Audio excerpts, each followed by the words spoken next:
Hi, I'm Sean with Autel. In a recent video, we talked about our newest innovation, AccuFix, and the community that powers it.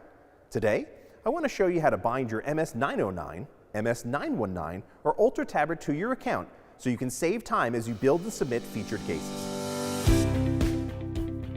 To import a diagnostic report, your Autel tools must be linked to your AccuFix account. I will walk you through a one-time process that's quick and easy. In AccuFix, select New Post, then the type of case you'd like to create. Next, select Import Diagnostic Report, and then tap Add Device. Select Scan to add device, and scan the VCI serial number with the onboard camera. Select Link. Your VCI is now bound to your account. Next, you need to bind your tablet. Select the Diagnostic tab, then tap Add.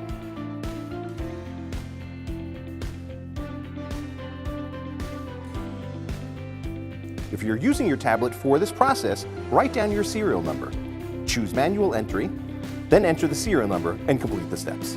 Now that your tools are added to your account, you can continue creating a featured case and select the diagnostic reports you'd like to include. We hope you enjoyed uploading your first case and look forward to explaining our rewards program in our next video. In the meantime, be sure to visit us at accufix.autel.com and stay tuned for more updates.